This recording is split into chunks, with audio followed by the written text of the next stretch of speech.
ছয় প্রকারের নারী বিনা হিসাবে জান্নাতে যাবে। জোরে কোন কয় প্রকার? ছয় প্রকারের নারী বিনা হিসাবে এরা জান্নাতে যাবে। এদের কোনো হিসাব নিকাশ নাই। ছয় প্রকারের নারী মরতে দেরি হবে, খোদার জান্নাতে যাইতে দেরি হবে না। জোরে কোন সুবহানাল্লাহ।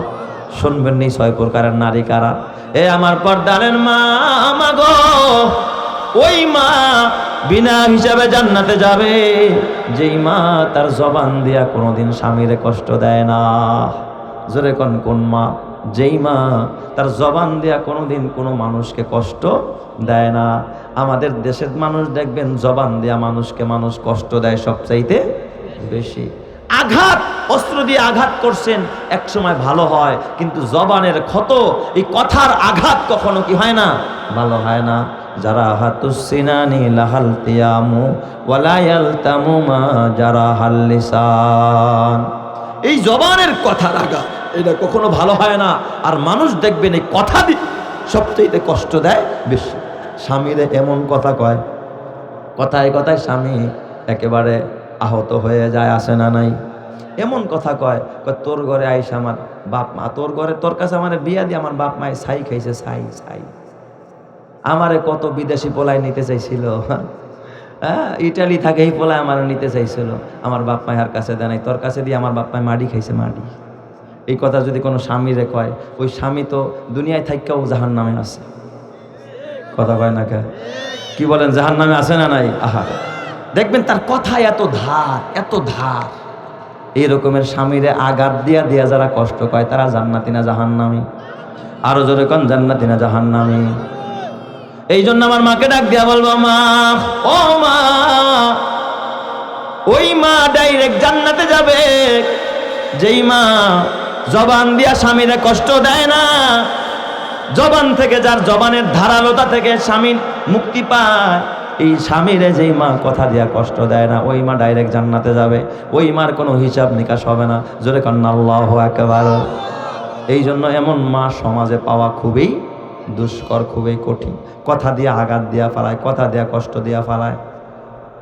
ও আমার মায়েরা, আমাগো থানবী রহমাতুল্লাহ আলাইহি লেখে, এক মা, নবীর যুগে এক মা, নবীর যুগের এক মা, এক মহিলা।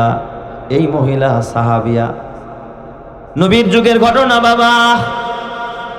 যে স্বামীরে কষ্ট দিত, স্বামীর অবাধ্য ছিল, দিনের বেলায় রোজা রাখতো, রাতের বেলায় সারা রাত তাহাজ্জুদ পড়তো, কিন্তু তার জবান ছিল বড় ধারালো, কথায় কথায় স্বামীরে কষ্ট দিত, অহংকার করত।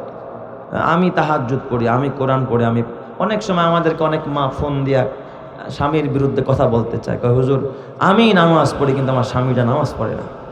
হুজুর আমি রোজা রাখি, আমার স্বামীটা কি করে না, রোজা রাখে। এটা ফেরাউন, এটা একটা কি ফেরাউন। স্বামীর বিরুদ্ধে অভিযোগ করে দেয়। এ মা, হাতে পায়ে ধরে বলি, মা, তোমার কথায় যদি কোনো বিবি স্বামী কষ্ট পায়, জান্নাতে যাওয়ার কোনো রাস্তা নাই, জান্নাতে যাওয়ার কোনো রাস্তা নাই। তাই তো আমার নবী বলে, আমি যখন জাহান্নাম ভ্রমণ করতে গেলাম, আমি সেখানে গিয়া দেখি বেশিরভাগ নারীরা জাহান্নামী। এই ঘটনা যখন আমার নবী শোনায়, কয় জাহান্নামে যাওয়ার কারণ কি? কয় এক নম্বরের কারণ হলো তাকফুরুনাল আশির, এরা বেশি বেশি স্বামীর নাফরমানি করে, স্বামীর কথা মানে না, স্বামীরে কষ্ট দেয়, কথায় কথায় স্বামীরে ব্যথা দেয়, আঘাত দেয়। বলেন তো এমন নারী সমাজের মধ্যে আছে না নাই? হ্যাঁ, কোন মা যদি তার স্বামীরে কষ্ট দেয় সে জাহান্নামে যাবে, আর কোন স্বামী যদি বউরে কষ্ট দেয় এ জান্নাতে যাবে। কথা কয় না? তাই এই স্বামীর জন্য জাহান্নাম। হ্যাঁ, সে তোমার ঘরের দাসী না, তুমিও তারে মা বাপ তুইলা গালি দিতে পারবা না, বান্দির মতো ব্যবহার করতে পারবা না। সে তোমার গলার মালা, তারও হক আদায় করতে হবে, তারও হক আদায় করতে হবে। তুমি যদি বিবির হক আদায় করতে না পারো, তোমার জন্য জান্নাতে যাওয়ার কোনো রাস্তা নাই। মায়ের হক যেমন আদায় করা ফরজ, বাবার হক যেমন আদায় করা ফরজ, পাশাপাশি বিবির হক আদায় করাও কি? কথা কয় না কা? আদায় করা দরকার আছে না নাই? হ্যাঁ, বিবির হক আদায় করবে না, তোমাকেও কোথায় যেতে হবে? জাহান্নামে যেতে হবে।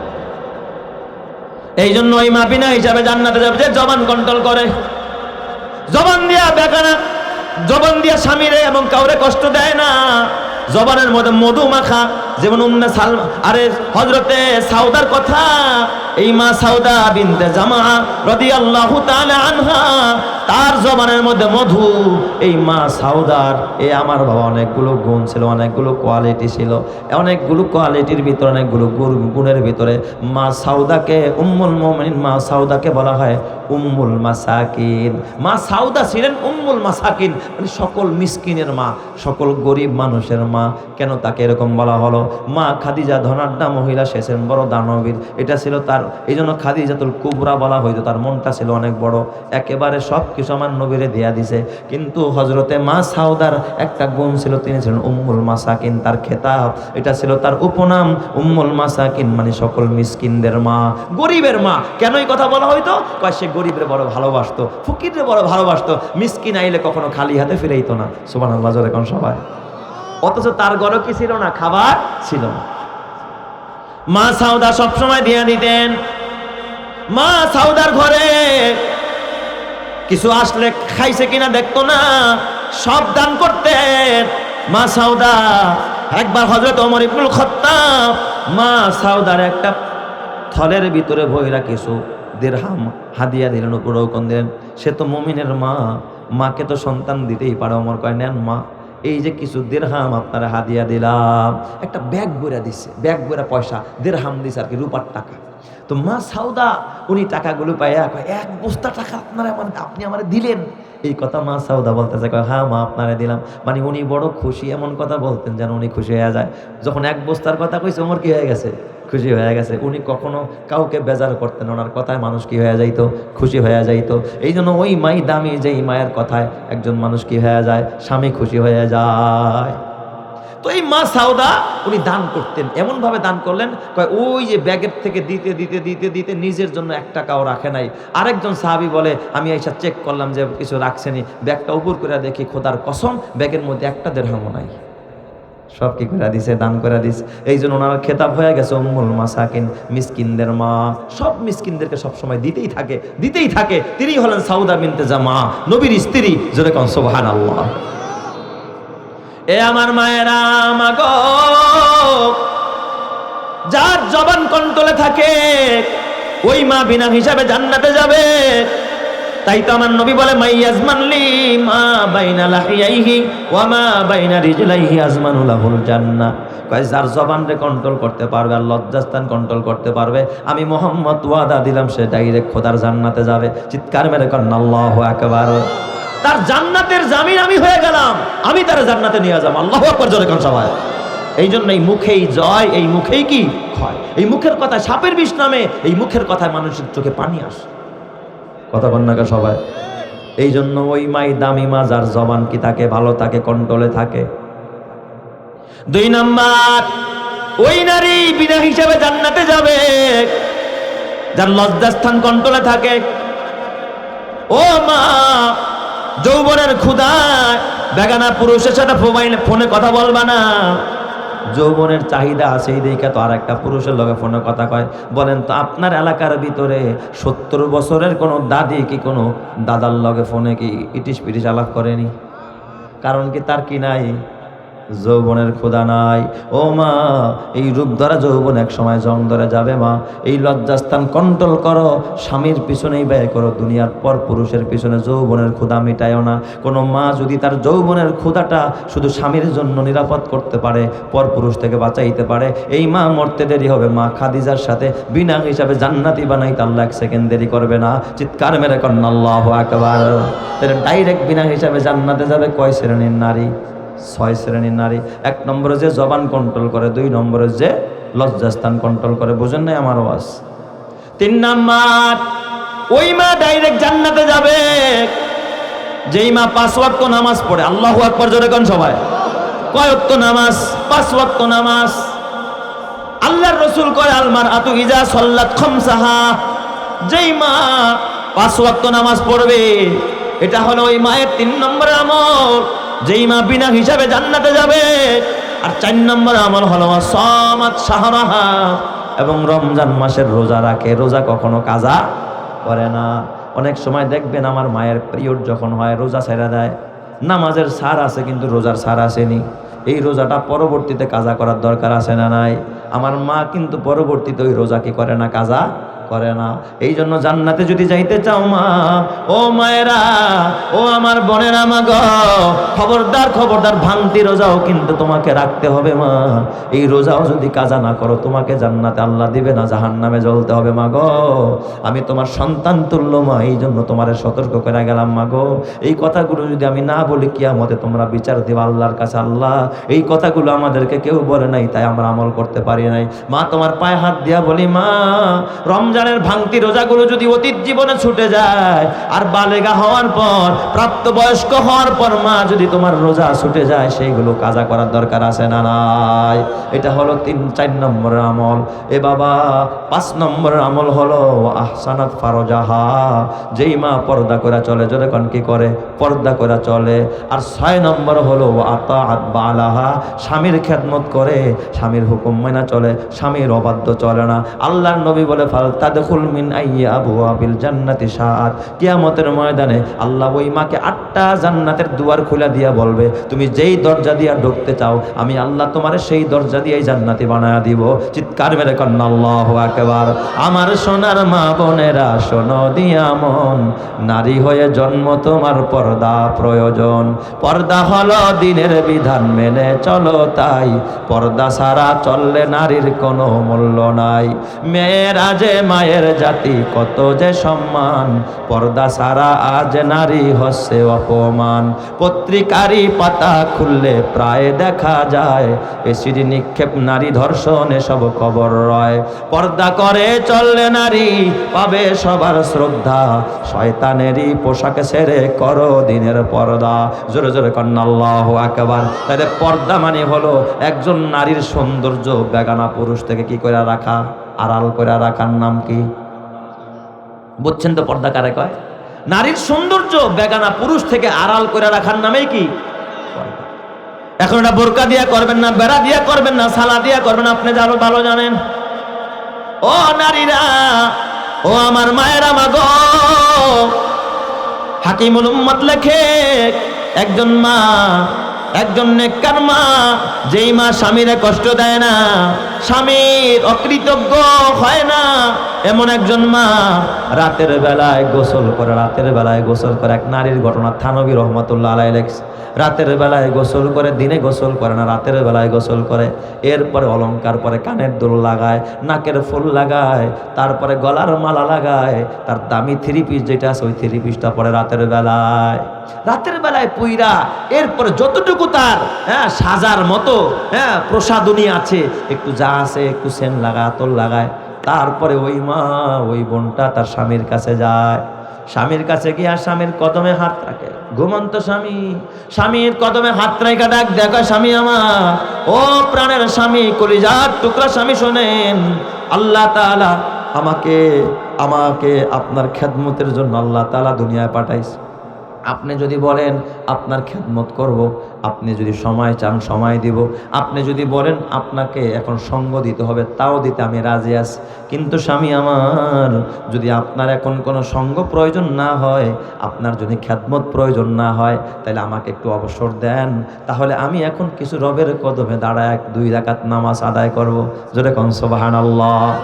ওই নারী স্বামী যদি ডাকতো, কাছে যাইতো, এ বাবা, তাহাজ্জুদের টাইমে কোনো মা যদি উঠে, তখন কি স্বামীর খেদমত করবো না? পাত্তাই দিব না। আমি তাহাজ্জুদ পড়ি নারী, আমি কেমন নারী জানো? আমি তো রাবিয়া বসরির থেকেও সেরা, আমি তাহাজ্জুদ পড়ি। অথচ উনি তাহাজ্জুদ পড়তে ওইটা আগে গেছে কার কাছে? কথা কয় না, স্বামীর কাছে। এই কথাগুলো আমি বলতাম না বাবা, আপনারা বুঝেন না তাই বলি। আল্লাহ তাআলা কিয়ামতের ময়দানে কোন নারীকে এই কথা আল্লাহ বলে না, এ নারী, নারীর জন্য কিন্তু তার বাবার খেদমত আল্লাহ ফরজ করে নাই, মার খেদমত আল্লাহ ফরজ করে নাই। আল্লাহ তাআলা কিয়ামতের ময়দানে বলবে না, নারী আমার, আমি কিন্তু তুই মার খেদমত কেন করস না, এই জন্য জাহান্নামে যা। বাবার খেদমত করস তাই কেন, এই জন্য জাহান্নামে যা। কিন্তু আল্লাহ তাআলা হাজারো নারীকে বলবে, ওয়াতাকফুরনাল আশিরা, স্বামীর অবাধ্য ছিল, স্বামীর কথা মানে নাই, স্বামীর সেবা করে নাই, স্বামীর হুকুম মানে নাই, এই জন্য জাহান্নামে জ্বলতে হবে। তাইলে একজন নারীর জন্য বাবা মার চাইতেও স্বামীর মর্যাদা 1000 গুণ। বোঝেন নাই কথা? এটাকে বলে ওয়াজ। যুবক ভাই, হাতে পায়ে ধরে বলা যায়, বুঝেন না আপনারা, বুঝেন না। আল্লাহর রাসূল বলেন, লাউ কুনতু আমুরু আহাদান আইয়াসজুদা লি আহাদিন লা আমারতুল মারআতা আন তাসজুদা লি যাওজিহা। আল্লাহর নবী বলে, যদি দুনিয়ার কোনো মানুষকে সেজদা দেওয়ার পারমিশন থাকতো, যেটা নাজায়েজ, নাজায়েজ দেখেই তো আমি পারমিশন দেই নাই, যদি আল্লাহ তাআলার পক্ষ থেকে কোনো পারমিশন থাকতো যে মানুষ হয়ে মানুষকে সেজদা দিতে পারবে, তাহলে দুনিয়ার নারীদেরকে বলতাম, খেয়াল করেন, লাউ কুনতু আমুরু আহাদান আইয়াসজুদা লি আহাদিন লা আমারতুল মারআতা, তাহলে আমি দুনিয়ার নারীদেরকে বলতাম, স্ত্রীদেরকে বলতাম, মহিলাদেরকে বলতাম, তোমরা তোমার স্বামীর পায়ে সেজদা দাও। বাবার কথাও বলে নাই, তাইলে আমি বলতাম, এ নারীরা, তোর বাবার পায়ে সেজদা দে, তোর মায়ের পায়ে সেজদা দে, তোর পীরের পায়ে সেজদা দে।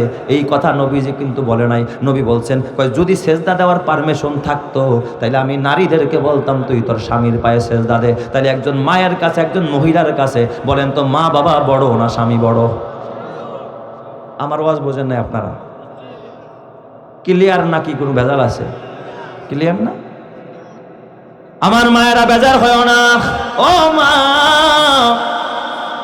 স্বামীরে বেজার করে জান্নাতে যাওয়ার কোন রাস্তা? ক্লিয়ার কথা, একেবারে ক্লিয়ার কাট কথা। স্বামীরে বেজার করে জান্নাতে যাওয়ার কোন রাস্তা নাই। মা, মা রাবেয়া বসরি,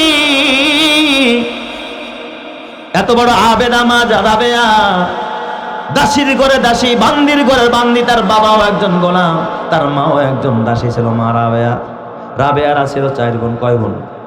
প্রথম বোনের নাম ওয়াহেদা, দ্বিতীয় জনের নাম সানিয়া, তৃতীয় জনের নাম সালেসা, চতুর্থ মেয়ের নাম হলো রাবেয়া। রাবেয়া মানে চতুর্থ মেয়ে। আলেম ওলামারা ভালো বুঝবে, রাবেয়া তো অর্থ কি? চতুর্থ মেয়ে। এই রাবেয়া ছিল চতুর্থ মেয়ে, তার বাবাও দাস ছিল, গোলাম ছিল, তার মাও একজন গোলাম, দাসী। তো এখন অভাবে পড়ছে, অভাবের সময় দেখবেন আমরা যেমন বেশি অভাবে পড়া যাই, ঘরে একটা ছাগল থাকলে কি কই, ছাগলটারে বেচ্চা তারপরে অভাব দূর করো, ঋণ শোধ করো, পোলার চিকিৎসা করো, করেন না আপনারা? 2টা মুরগি থাকলে কি কয়, বেচ্চালা। তো আগের যুগে তো মানুষ এত গরু ছাগল পালতো না, মানুষ মানুষকে কি করতো, বিক্রি করত, গোলাম হিসাবে, বান্দি হিসাবে। রাবেয়ার মা ডাক দেখা, স্বামী গো, ঘরে ভাত জোটে না, সংসারে কোনো খাবার নাই। আপনারা বলেন, মানুষ সব সময় কোন জিনিসটা বেচতে চায়? যেটা দেখবেন দেখতে ভাল লাগে না, পছন্দ হয় না, ঠিক না? ভালোটা আউশের জিনিস সাধারণত বেচতে, এই গরুটা এখন বেচছো না, কোরবানির সময় বেচছো, এটার দাম বেশি আছে, এখন ওই ল্যাংড়াটারে বেচালাও, কানাডারে বেচালাও, বাচ্চাটারে বেচালাও, যেটা দুধ কম হয় এটারে বেচো। কথা কয় না গা? তো রাবিয়া তো চতুর্থ মেয়ে, এটা দেখতেছিল একবার বাইটটা, ঠোঁটগুলো ছিল ঝুল্লাও পড়ছে, একটু মোটা মোটা ঠোঁট, আর নাক বোসার বোসা, আর এই যে পায়ের গোড়ালি ফাটা, আর শরীরে মুখে কয় দুর্গন্ধ, আর বন্দা নারী, যার পেটে কি হয় না, বাচ্চা হয় না। রাবেয়ার মা ডাক দেখা, স্বামী গো, অভাবের সংসার, এই অভাবের মধ্যে সংসার চলে না, তাহলে একটা তো মাইয়া বেচা দরকার, বেচা তো গোলাম বানায়, বান্দি বানায় বেচা দরকার, তারপরে সংসার চালানো দরকার। তাহলে চতুর্থ মেয়ে যে এটা রাবেয়া, রাবেয়ার এই বেচা দাও, এটারে বিক্রি করে কিছু পয়সা হলে আমরা সংসারটা চলবে। এই রাবেয়ারে বিক্রি করে দিছে বাজারে। আমার মায়েরা, মা গো, মা রাবেয়াকে বিক্রি করে দেয়। মা রাবেয়ার কোনো গুণ আছে? যা আছে সব কি দোষ। বাইটটার বাইটটা, কালার কালা, ঠোঁট হলো ঝুলাইনা, নাক হলো বোসা, আর মুখে কয় কি দুর্গন্ধ। এমন মেয়েকে কেউ বিয়ে করতে চায়? আবার আরেকটা গুণ আছে, বদনাম আছে, সেটা হলো বন্ধা মহিলা, বাঞ্জা, বাজা বাজা কয় না, তার মানে যার পেটে কি হয় না, বাচ্চা হয় না। এমন একজন নারী ছিলেন, মারা গিয়ে বিক্রি করে দিছে। গোলামের ঘরে থাকে, মালিকের ঘরে থাকে। মালিক একটা ঝুপড়ি বানায় দিছে পাশেই। মালিক মাঝে মাঝে চিন্তা করে, একটা নারী বাহিরে থাকে, আবার চরিত্র খারাপ কিনা, বেগানা পুরুষ তার ঘরে ঢুকায় কিনা, মাঝে মাঝে মালিক তারা পাহারা দেয়। হঠাৎ মালিক একদিন বের হয়েছে জরুরত ছাড়ার জন্য, হঠাৎ রাবিয়ার ঘরের পাশে তাকায় দেখে রাবিয়ার ঘরের মধ্যে নিবু নিবু বাতি জ্বলে, আর ফিস ফিস করে রাবিয়া যেন কার সাথে কথা কয়। রাবিয়ার মালিকের ভিতরে সন্দেহ ঢুকছে, ও তুমি বুঝি এইখানে বৈশা বৈশা আরেকজনের লগে ইটিস পিটিস করতেছো না? এই যে কার লগে মন হয় দেখবেন মাইয়া লেপের নিচে কম্বলের নিচে শুয়া শুয়া কার লাগে যেন আস্তে আস্তে কথা কয়। মায় কিন্তু ওখান দিয়ে হাঁটতেছে, হঠাৎ দেখে কম্বলের নিচ থেকে আওয়াজ আসে। মায় কিছু কয় না, কয় দেহি হয়তো বা ঘুরে আসি, ঘুরে আসা দিয়ে এখনও কথা কয়। কি এত কথা কস কার লগে, কে ফোন করছে? কয় না, আমার স্যারের লগে কথা কইতেছি। আসলে স্যারের লগে কথা কয়নি, কয় স্যারের লগে তো কি কথা? কয় না, আমার সাজেশন নিতেছে, সামনে পরীক্ষা আছে না। আসলে সাজেশন নেয়, হ্যাঁ সাজেশন নেয়, কথা ঠিকই কইছে। কালকে কোথায় গিয়ে দেখা করবো, কোন দোকানে ফুচকা খাইবো, এই সাজেশন নেয়। ঠিক বললাম না বেঠিক বললাম? এই যুবকরা তোরা কয় ঠিক না বেঠিক? যুবক ভাই কয় কি রে এই রাবিয়া এই রাত্রে কার লগে কথা কয়? হ্যাঁ মালিকের কলিজা কইবে কি রে, ভাবছিলাম বুঝি মেয়েটা ভালো, কার লগে কথা কয়? হঠাৎ আস্তে করে ওই যে খেজুর পাতার বেড়া ফাঁক দিয়া গভীর ভাবে তাকায় দেখে না রাবিয়ার ঘরে কোনো পুরুষ নাই। রাবিয়া সেজদায় পড়া, মালিকের কদমে পড়া, মালিকরা ডাক দিয়া আল্লাহ তুমি তো দুনিয়ায় আমার একজন মালিক দিছো, আমার একজন মনিব দিছো, সারাদিন ওই মনিবের গোলামি করতে হয় আল্লাহ গো, তাই তোমার কদমে সেজদা দিতে পারি না। আল্লাহ যদি আমার দুনিয়ার মালিক না থাকতো, আমার এই মনিব যদি না থাকতো, সারা রাত যেমন আমি তোমার সেজদা দেই কিন্তু আমার দিলের শখ মেটে না, আমার দিলে শান্তি হয়। আল্লাহ সারা দিন যদি পাইতাম তাহলে দিন রাত 24 ঘন্টা আমি রাবিয়া তোমার কদমেই পড়ে থাকতাম। চিৎকার মেরে কন্যা আল্লাহু আকবার, আরো জোরে কন্যা আল্লাহু আকবার। ইমানের পথে অভিচল থেকে আমার মরণ যেন হয় তোমারই কাছে মিনতি আমার, তোমারই কাছে মিনতি আমার, মহামহিম দয়াময়। ইমানের পথে অভিচল থেকে আমার মরণ যেন হয়, প্রতিদিন মিথ্যের মুখোমুখি হয়, বেদিন ফাঁসে কেরা করে হইচই, আজাজিলে সে গোমরাহি সুর গানে করে তুলে মোহময়। ইমানের পথে অভিচল থেকে আমার মরণ যেন হয়। জোরে জোরে বলেন আমিন। হয় না আরো জোরে বলেন আমিন। মা রাবিয়া এইভাবে করে কাঁদতেছে, আল্লাহ মালিক সব কথা শুনতেছে। রাবিয়া কি কয়, আল্লাহ গো দুনিয়ার মালিক না থাকলে তোমার এই শুধু সেজদা দিতাম, আর কোনো কাজ করতাম না। এই কথা যখন মালিক শুনছে সকালবেলা রাবিয়ার ডাকছে, রাবিয়ার ডাক দেয়া কয় রাবিয়া ওই জাতের কসম করে কই আজকে থেকে আমি তোমার আজাদ করে দিলাম, রাবিয়া আজকে থেকে আমি তোমার মুক্ত করে দিলাম। ও রাবিয়া আমাকে আর কোনোদিন খেদমত করতে হবে না, যাও যাও আমি তোমার স্বাধীন করে দিলাম, এখন থেকে আমার কাজ করা লাগবে না। রাবিয়া চোখের পানি ফালা কান্দে আর ডাক দেয়া কয় মনি আপনি যদি আমার আজাদ করে দেন আমার মাথা গোজার ঠাই নাই, যাওয়ার মতো জায়গা নাই, কে আমার থাকার জায়গা দিবে, কে আমার খাওয়ার দিবে? ডাক দিয়া বলে রাবিয়া যাও যাও, শুধু আজাদ করলাম তা না, আজকে থেকে আমি তোমার গোলাম হয়ে গেলাম। তুমি আমার বাড়িতে থাকবা, থাকবা খাইবা, আমি দেখাশোনা করব, কিন্তু আমি তোমার দ্বারা কোনো খেদমত দিব না, তুমি আমার মালিকের খেদমত করবা। চিৎকার মেরে কন্যা আল্লাহু আকবার। যাদের প্রেমেতে তুমি গো আজ হলে দিওয়ানা, এরা জেনে নাও কেউ কবরের সাথী হবে না। যাদের প্রেমেতে তুমি গো আজ হলে দিওয়ানা, এরা জেনে নাও কেউ কবরের সাথী হবে না। কেউ বুঝা তোমার নিবে না সেই হাসর ময়দানে, কেউ বুঝা তোমার নিবে না সেই হাসর ময়দানে। কি আমল তুমি করলে নিয়ে যাবে সেইখানে, ফুল ফোটে যেমন ঝরে তেমন খোদার বাগানে, আয়ু কতক্ষণ কার এখানে কে বলো জানে। তাই থাকতে সময় নাও বুঝে ভাই জীবনের মানে, সব আছে লেখা দেখে না ওই আয়াত কোরআনে, সব আছে লেখা দেখে না ওই আয়াত কোরআনে।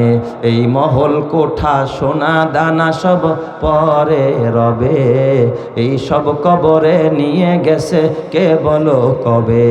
এই দালান কোঠা জমিদারি সব পরে রবে, এই সব কবরে নিয়ে গেছে কে বলো কবে। 2 গজ জমি কয়েক গজের ওই সাদা কাফন, শুধু এইটুকুতেই হবে তোমার জেনে নাও দাফন।